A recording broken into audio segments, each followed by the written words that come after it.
What's up, y'all? Shoe Booty Sports coming at you Tuesday night. This is episode 103. So, over the century mark, starting over again, going for century mark number two. This is your host, Graham Powell, co host Bradley Brown. Say what's up, Brad.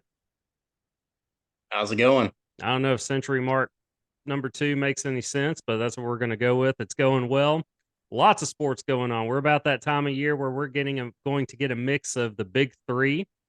Right now, MLB postseason well underway. NLCS, ALCS. We're going to probably start with that here in a sec, just because it's going on right there, right in front of me, or out of the corner of my eye. But first off, we're going to give a quick shout out to our sponsor, Rhino Races.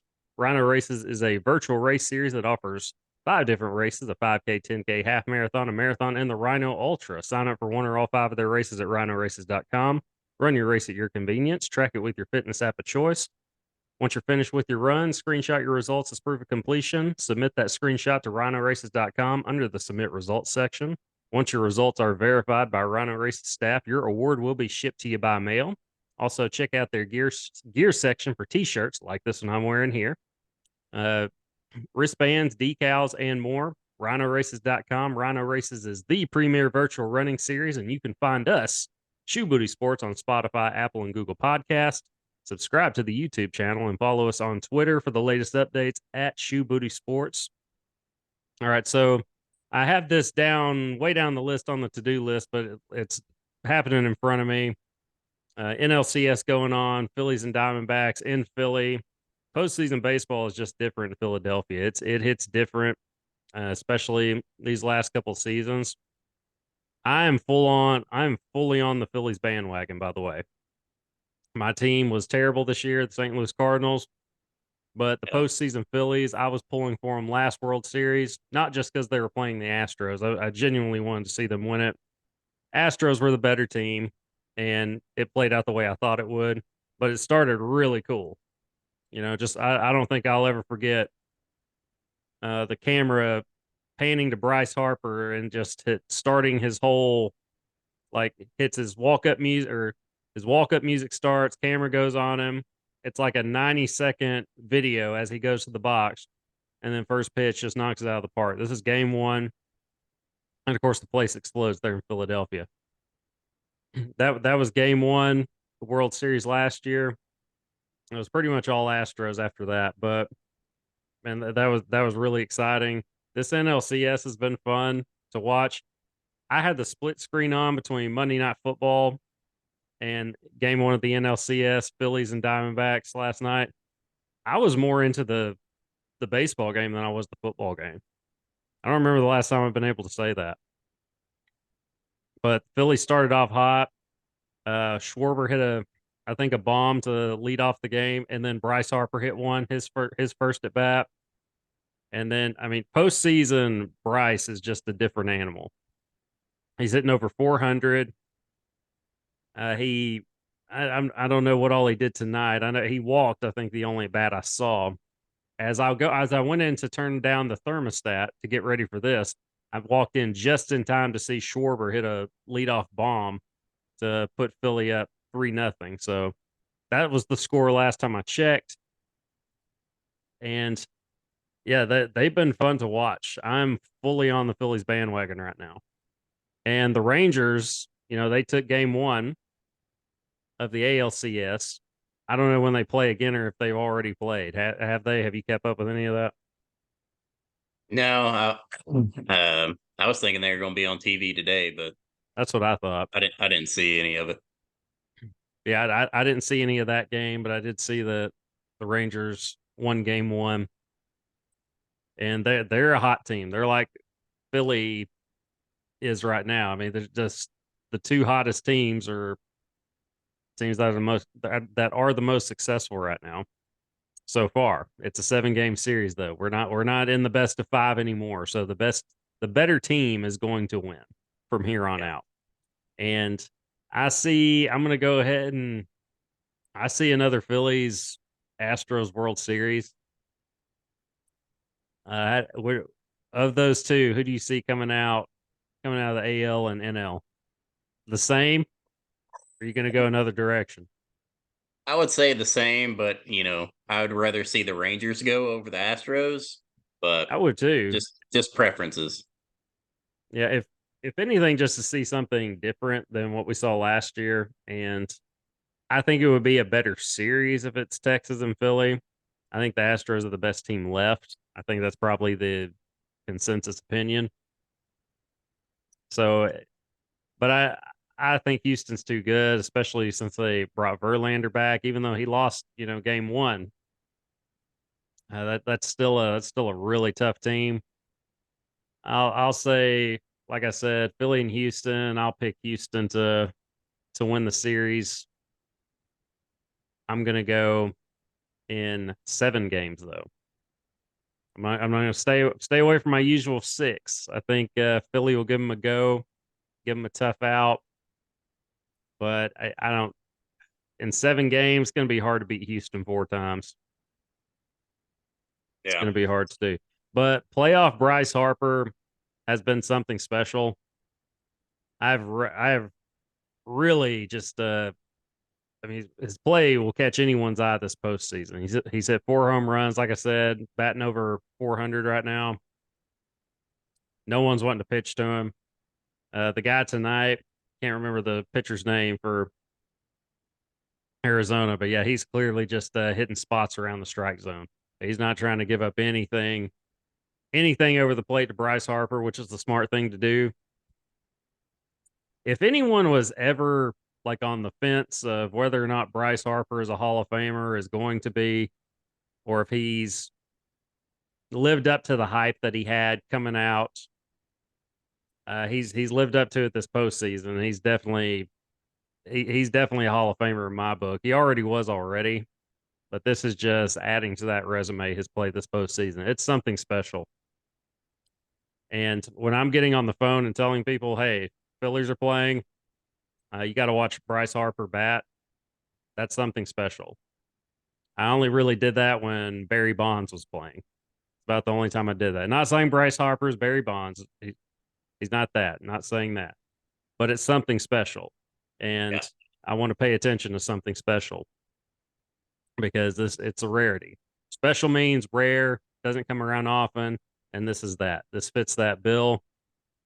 The Phillies got me into the postseason baseball before the World Series. I'm always kind of into the World Series, almost regardless of who's in it. I always find myself pulling for a team, even if it's not my team. Like 2001, Diamondbacks and the Yankees. Of course, the Yankees were going for like their fifth World Series in a row, something like that. And so I was full on underdog, like full on going for the Diamondbacks. It was, of course, a great series. Ended in 7, right? And off of Luis Gonzalez line single up the middle, I believe, if I remember correctly. Great series. Yeah, World Series is often always fun, and it's Yeah. more fun when the 2 teams are competitive. But fully on the Phillies bandwagon right now. So it looks like they are in line to take game 2. Can't see the scoreboard up there. Like I said, anybody that's seen the show and has heard me talk about games that are currently going on and see me looking, I can never see the score. I can barely see a little bit of my TV in the room I'm doing this in. And I didn't want to podcast in the living room because I didn't want to be just focusing on the game the whole time because we got a lot to talk about. But yeah, playoff baseball, man. It's been fun to watch. Now, let's jump ship. Let's jump to college football. Okay. Hogs and Bama recap. First half went about exactly like I thought it would. I was Yep. completely bored. I was on my phone half Yeah. the time, sitting in front of the TV, couldn't get into the game. And I then the was thinking second, about turning it off. yeah, like I wasn't going to turn it off, but I was definitely doing other things. Like Yeah. I was just sitting there playing on my phone, half paying attention to the game. I'd look up at the scoreboard because it got predictable. We couldn't do anything offensively. They were doing just enough. It was about like I thought it would go. And then the second half happened, and I don't know what happened. It's like it was like the flip, the script flipped, I mean, it Yeah. was just a 180. We were Yeah. we were shutting them down defensively. We were moving the ball offensively. I mean, it was just a complete 180, and then they made it close. And I kept telling myself it was 20. We cut it from 20. What was it? 24-3 or 6? 24-6.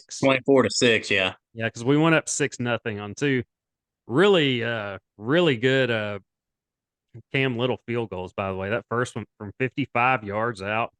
Yeah. I haven't seen a better kicker at Arkansas than Cam Little. By the way, Dude, I've not he seen one boots them, better man. than He's him. still got plenty of distance on any of them that go through. So Yeah, the 55 yarder would have been good from 63. yeah, Yeah, it would. I mean, he had a great game, they but said in practice he's hit them from 65, which I can believe it. I mean, I've seen him send a kickoff through the uprights.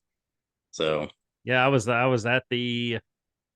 He did that, I believe, at the Western. What Western? Who? No, Kent State. I was at the Kent State game. Yeah, he did that at the Kent State game, I believe. And so I could see that. Even I was much higher up than the uprights were, but a lot of people were cheering, and that is what it looked like. But I believe that. Yeah, he had a great game, and then Arkansas made it close. And as we made it close, I don't know about you, but I was telling myself like, "Don't get your hopes up." And people were yeah, texting me like, "Wow, Arkansas is like," I was like, and I I, wasn't like I wasn't pessimistic. I wasn't like they're gonna blow it. I was in the back of my mind, yeah, but I was like, I'm not gonna say it. But I, yeah. I wasn't getting my hopes up, but it's essentially that. I just wasn't gonna get my hopes up because I didn't want to be disappointed like I was. I guess it was the Ole Miss game where I just felt like they had a shot, and I mean they played Ole Miss, LSU close, but this is Alabama. Our yeah, Arkansas has not beaten Alabama since 2006. This is pre-Saban. I believe that was the year before Saban. Yeah, it was the year before yeah. Saban took the job, and Arkansas has lost ever since. So I definitely wasn't going to get my hopes up. I mean, I would have been very, very excited had Arkansas pulled that off. What would you grade the game as in Arkansas's performance? What would you grade their performance overall? What were the bright spots, areas that they need to improve, players that stood out? Go. See, overall grade probably been like a C, and that's with a heavily weighted high score for the defense. Man, the offense was abysmal to watch for most of the game. Alabama helped us out with that holding penalty to help us keep moving the ball for our first touchdown. Uh, Man, our D line looked pretty good. We got lucky with some errant throws by was it Milrow?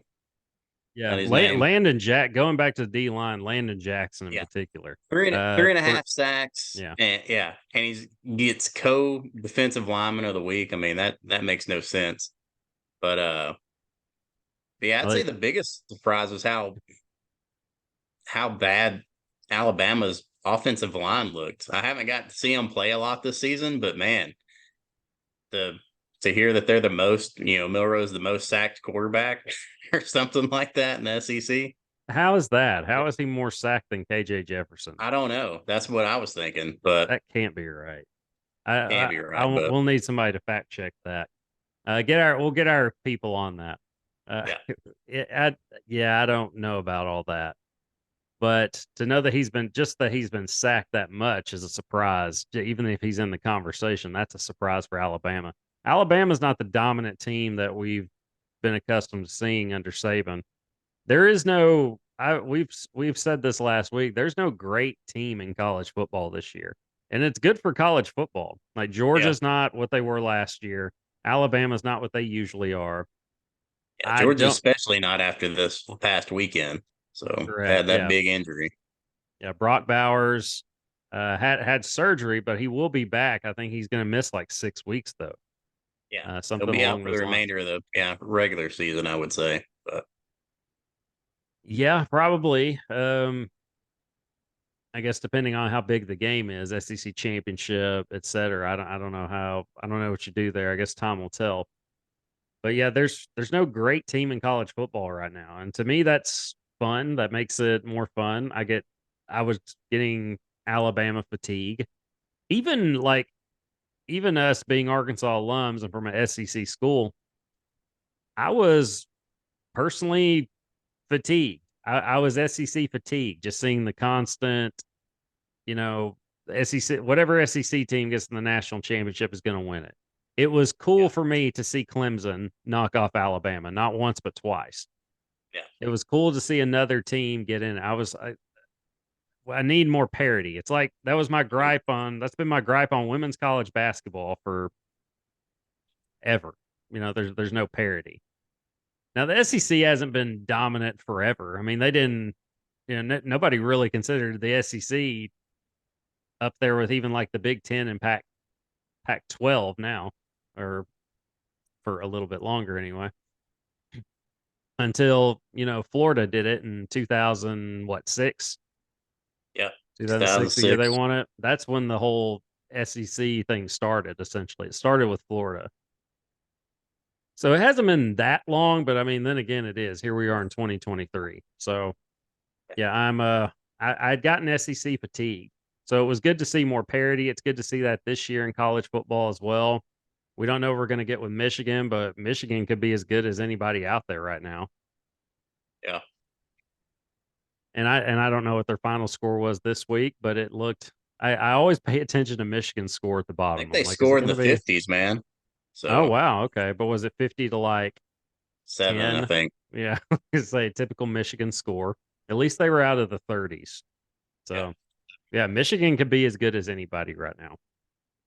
Uh, okay, as far as the Hogs go, I'm gonna give them a solid C overall, just overall play. KJ Jefferson played pretty lights out in the second half. He couldn't have been much more excellent. He missed a couple of throws here and there, but KJ's going to do that. He made some great plays. He fitted into some Yeah. really tight windows too, especially on some slant routes. I don't know how he squeezed the ball into some of those windows that he threw.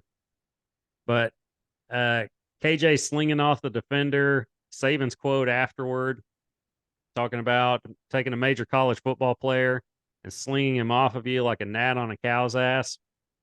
That's one of the most impressive plays he's ever seen. Same man. Arkansas wouldn't have a shot without KJ, and I've said that for 2 years now. We wouldn't have a shot without him. And yeah, he played well. He's having, despite the team's lack of success, he's having a good year statistically. 14 touchdowns, 6 picks. I think he's in the 1,600 yards range passing, something along uh, those lines. 14, 1,600 in that range. Having a good year. I mean, more interceptions than we're used to seeing, but we've covered that. A Yeah. lot of that's not on him.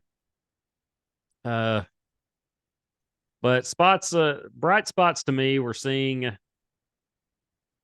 us compete these last few weeks. I won't point to just this game. It's always good to see us compete against Alabama. I never expect us to beat them at this point, but it's good to see us competing at least in 3 of these last 4 games. The A&M game, I didn't see it. Like I said, I was on the road, but just judging by the score, it was never really competitive. No. But to see them competing is at least a bright spot to me. I know this is where we're at with Arkansas football. Like we're saying, well, they made it competitive, but I'm not saying I'm satisfied with where we're at. I'm just saying this is where we're at, and it's much better than the Chad Morris era that we don't want to keep bringing up, that we do want to put to bed. But areas of improvement still, though. It's still an undisciplined team. We rack up way too many penalties, especially on the offensive line. And that falls on the head coach. That falls on your head coach, who is an offensive line coach. You got to get that stuff corrected. You saw that against A&M. There were hardly any penalties that game, if any, when I tuned in. I don't think there was any when I tuned in committed by Arkansas, and it was the fourth quarter when I turned the game on.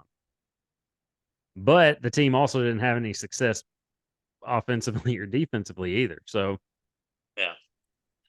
You got to clean up the mistakes because you're not going to beat anybody. Because one, you're probably not going to be favored in. You'll probably only be favored in two games. That's assuming Three they'll be favored against three Mississippi more State. games. Who besides Mississippi State? We're a 6 point favorite against Mississippi State. I'm sure we'll be favored with Auburn at home, and I'm sure we'll be favored with whatever the smaller school that we're playing at home. Okay, Auburn. I wouldn't favor us against Auburn. Although Have I you haven't did seen you Auburn see them play. last week? Dude, No, they I have did not not. looked good the last couple of weeks, man. Their record doesn't look good either. So okay, realistically, where do you see the potential that this team can and will finish? If you had to go to Vegas and put money on what Arkansas's record would be, you're putting money on it, so you're thinking with your head, not with your heart. How do you see Arkansas finishing? With 5 wins. I think that's Winning best case three out of the next scenario. Yeah. five. Yeah, we have 4 out of the next 5 at home. And yet you have to win 4 out of the next 5 to get to 6-6, get to a bowl game. That's not happening. I won't say that it's not going to happen, but I don't see it I will. happening. Okay, yeah. I think it'll come down to us playing Mizzou at the end of the year to be bowl eligible, but I do not see us beating Mizzou, sadly. They score too many damn points. So, And they will on our defense, especially. yeah. That quarterback had a game against us last year. We made him look like Michael Vick last year, and we'll probably do something similar this year, at least giving up points through the air and yardage and points. But yeah, I'm with you. I think 5 wins is possible. I'm leaning. They're playing better. Arkansas is playing better football, and if they can keep that up, the mistakes are what kill them. If they can clean up their mistakes, big if, then they could get to 5 wins. I'll say 4. I'll say this team will finish 4-8 because I think mistakes will get them one of those games that they could win but won't because of mistakes. I'll say it'll be against Auburn. I see Arkansas beating Mississippi State Saturday, and beating whatever non-conference opponent that is that they're playing. Who is it? Do you even know off the top of your head? Because I say this every week and I can never remember. I never No. think to look at who it is. No. I'll find out who it is probably the week prior, the week leading up to it when we talk about it. But I'll pick Arkansas to beat Mississippi State, and I'll pick them to win the non-conference game. I think they'll play Auburn close. I'd love to see them beat them and prove me wrong, but the amount of mistakes that team has had all year, I don't see it. I'm going to say Auburn wins Florida a close one International. there. Okay, Florida International. Yeah, I can see Arkansas beating Florida International. I'm not going to guarantee it. I don't know that I'd bet money on it, but We do have a bye week heading into Florida, so I don't know if that's going to make any difference or not. yeah, I don't know if that's a good thing or not. I mean, because they're playing better than they have been. Of course, the schedule was brutal. It's been a Yeah. brutal schedule, but then again, you lost to BYU, and you didn't play well then either. But yeah, it's going to be really tough for this team to get bowl Yeah. eligible. If they do, if Arkansas somehow gets bowl eligible, it'd be like last year to an extent. Like now granted they lost the Missouri game last year, but it would kind of put bright colors on what was a dark season, like a bright shade on what was a dark season. You'll go into the bowl game, especially if they won it. That would end things. That would give a happy ending to the season, especially if you win 4 of these last 5 games. But I don't see that happening. Yeah, I'm going to say Arkansas will be a 4-win team at the end of the year, and then Yurachek will have a discussion, or at least it will be word will be spread to Pittman that this needs to get fixed this year, or we're gonna make. Needs to get rid of Dan, man. Get rid of Dan. It's not worked out. It hasn't looked like a good hire, has it? No. Yeah, I when you're fourth and inches and you've we got a could call better yeah, plays, man. yeah, when you got a 6'3", 250-pound quarterback and you're at fourth and inches and you line up in the shotgun and you not only run like a dive play from the shotgun, it's like a slow developing RPO dive play. It's the slowest developing handoff I've ever seen in my life. And so, of course, the defensive linemen are in the backfield by the time the running back gets the ball because the line's not good anyway. I mean, they're better when they're firing off. Yeah. And I mean, they've at least been able to move the defensive line some. I mean, it hasn't been just completely disastrous, but they're not. It's not a good line. And a slow developing RPO handoff everyone knows is a die play on fourth and inches isn't going to get the job done. I agree with you. Uh, I I would say I would like to see a change at offensive coordinator, but then again, I don't know who you get. We'll see. It could very well come to that though, I because can count on one hand how many gaping holes that offensive line has made this season. I'm that's pretty sure true. I'd only need like two fingers. That's I've true. not seen a whole lot. Even in like the Kent State game, there wasn't much there. We couldn't run the football that game. Yeah. Yep. Usually before a head coach gets fired, what happens, right? Coordinators go. Coordinators become the scapegoat. And then when that doesn't work, it's the head coach. So a head or two could most definitely roll this offseason, even though both coaches, the defense coordinator and the offensive coordinator, this is their first season with the team. So we'll see what happens. All right, enough about Arkansas. We'll talk about some other games that went on over the weekend. Okay, Notre Dame drops SC. Notre Dame beats USC. I wasn't shocked because USC hasn't dominated anyone. And No, they what did haven't won in they haven't won at South Bend in what, 5 trips? So something like that? Yeah, I was surprised to see that number. Um, yeah, Notre Dame beats them handily. Caleb Williams throws 3 interceptions. look So terrible. yeah, so I didn't see the Looks god game. awful. Yeah, I went to the state fair Saturday night. So Oh, yeah, nice. actually, yeah, did not see that game. I had to cut out at the like to get there on time. I had to leave with the Washington Oregon game, like right as Man. the peak of how competitive it was. Yeah, when I got there, I got out and I first thing I did was look at the score. I was like, okay, Washington pulled it off. Man, what a Yeah. game! Well, Washington pulled it off, but Oregon made some terrible play calls. That's what I heard. I heard. Terrible coaching decisions, man. Terrible coaching decisions. That's what I heard. Terrible coaching, even like in the first half, like leading up to halftime. Like Yep. going for it when you shouldn't have. Like could have had an extra 3 points, and then 3 points Yep. ended up being the deciding factor of the game. So tying those two together, SC and the SC game and Washington's win over Oregon, I think it's safe to say now that Michael Penix Jr. is the favorite to win the Heisman He's got to be. I think here at this point in the Caleb season. Williams sealed it that he's not going to get his back-to-back Heisman with that game because he looked god awful. Yeah, and that's the thing, right? If the voters are going to give you the Heisman Trophy a second time, which they've only ever done it once, Archie Griffin at Ohio State way back when, and that's back when running backs won the Heisman. It's been a long I time thought they since did that it with happened. Tebow not get 2 years in a row. Tebow did not get 2 Heisman's. No, Tebow. No, Florida won the national championship his freshman year. Tebow got the Heisman his sophomore year. He was the first sophomore to ever win the Heisman.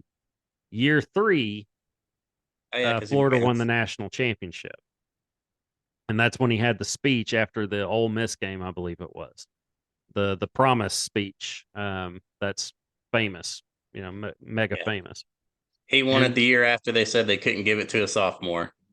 So Steve Mac, essentially, yeah, yeah, you're still holding on to that, huh? yeah, still Yeah. pissed about it. uh, But yet, no, only Archie Griffin has ever gotten 2 Heisman. But my point being, if the Heisman voters are going to give you the trophy 2 years in a row, you have to. I mean, you really got to earn it. You have to be even more special than you were the year that you won it. And he hasn't been that, and that game will seal it. But Michael Penix Jr. has looked fantastic for Washington. He can really sling it, the lefty there for the Huskies. He's the favorite right now to do it. Okay, let's jump to NFL. Some NFL football. Some pretty big upsets over the weekend. That's pro football. Like it's not college. You're not going to go undefeated every week, but it's still surprising, and if you look at what factored into, say, like the 49ers losing to the Browns are a good team. They Great just have, defense. they just have a quarterback that they paid a lot of money to that hasn't lived up to that contract one, and he hasn't really played. He's Uh, not going to live up to that contract no, he ever. won't. But he's not been good really since like 2018.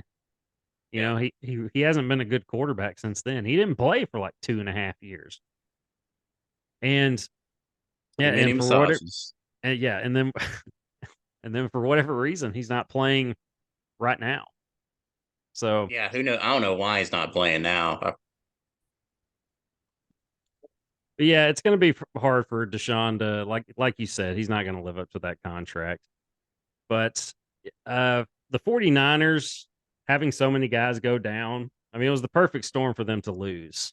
Debo goes down, McCaffrey goes down. I don't know the seriousness of those injuries, by the way. Do you? They don't look like they're too major. They should be back within a week or so. So they Well, shouldn't they well, that's shouldn't good. miss any extended time. Yeah, but Purdy actually had a bad game. I guess he was due for one. But Finally lost him a they regular still had season a game. chance to win. Yeah. Well, Still that's had. that's the best roster in football. But yeah, and they were still in it. I don't even know who was playing quarterback for Cleveland though. Of course, he no matter who was back there, that I'm sure they did about what Deshaun Watson's done all year. Yeah. So okay, and yeah, on top of that, Jets get a big win, uh, beating the Eagles, handing the Eagles their first loss. Uh, I mean, New York's a good team, man. They're a good team. That's why we wanted to see Aaron Rodgers, see what he could do with that team. Yeah. Unfortunately, we're not going to get to see that till hopefully next year. But If I they don't had know. Rodgers, man, if they had Rodgers, they would probably be undefeated right now. You think undefeated? Yeah. Yeah, I don't know about undefeated, but it would be interesting to see because the Jets have still it took them a while to figure it out with Zach Wilson. That line still wasn't very good. And Rodgers obviously had trouble just in the 4 plays that he had. He was rushed every play. Yeah. So I don't know about that, but yeah, if they could figure it out, if Rodgers could have been on that team and figured it out like kind of they have with Wilson right now, or at least they're figuring it out. Yeah, that would have been fun to see. And that's why we were so intrigued by the Jets. That's what we wanted to see. That a team that was good with on anybody's list, a top 10 quarterback ever. A surefire Hall of Famer, something the Jets haven't had in a very long time since their, one Super Bowl they won. Yeah. All right, so okay, I want to talk about the Lions. Lions 5-1, easily leading the NFC North right now. Green Bay, Minnesota, both only 2 wins, 2-3 and 2-4, and of course Chicago at 1-5. Detroit 5-1, the Kings of the North, man. And I also want to talk about Jared Goff. Is he an MVP candidate? He's got to be right Oh now, yeah. right? Yeah, he's got to be. Yeah. Goff's numbers on the season this year, he's thrown for 1,618 yards, 11 touchdowns, just 3 picks. He's got a 69.5% completion percentage, so essentially 70% completion percentage. I mean, he lit it up last year too. Threw for over 4,000 yards, almost 4,500 yards, 29 touchdowns, 7 picks, had a 65% completion percentage. And I've discussed this on the show. It's just night and day. Who would have seen this being the way Goff's career would be turning out when LA first dealt him to Detroit? My thought was, there goes Jared Goff. I mean, his career's Yeah, over. That was my that's what thought. everybody's. Yeah, I think that's what everyone thought, like you said. And then here he is now, an MVP candidate, and is a completely different quarterback. I mean, is playing at a very, very high level, and so is this team. And it's a talented team, a fun team to watch. And yeah, Jared Goff, I hope he keeps it up, man. I mean, how do you not root for the Lions? I don't know. I mean, I don't see how you, if you're just a fan of sports. I mean, that's a Any team to root franchise for. deserves it, man. They deserve it. Gosh, yeah. It's been a long time. I don't know if I don't know if I've never I've seen them good. yeah, I've never seen it. Even in the Barry Sanders days, it was just they had Barry Sanders. Yeah. And when Stafford and Calvin Johnson were there, you know, Stafford was throwing for 5,000 yards and Calvin Johnson was catching almost 2,000 yards, but they still weren't winning games. You know, Nope. this is a fun turn. It's cool to see a guy go to a team like that, and you think his career's over, and it's like trajected just way up. Like it's crazy cool to see that. All right, and we'll just kind of end up on this brief, quick touch up on things. Cowboys beat the Chargers on Monday Night Football. How impressed were you by that, by the way? Oh, I was very impressed. That was my last leg of a 7-leg parlay that had to hit. So I turned $1 into 100 thanks to the Cowboys Oh, right and on the other there. 6 teams. So Quick college hoops preview. Arkansas will begin the season ranked number 14 in the AP poll. So UConn, of course, will be no. I don't even know if they're number one or not, but surely they are. How could they not be? The Iowa women, jumping to women's hoops real quick, set an attendance record, drew in over 55,000 to come see them play at a Hawkeye Stadium. Caitlin Clark put up triple-double that game. It was a 94-72 exhibition win over DePaul. And she had 34 points, 11 rebounds, 10 assists. And Iowa will begin the season ranked number 3 behind the LSU women, who rightfully are going to be ranked number 1. Not only do you have yeah, Angel Reese coming back, but you have the two biggest transfers in the portal coming over in Haley Van Lith and Anissa Morrow.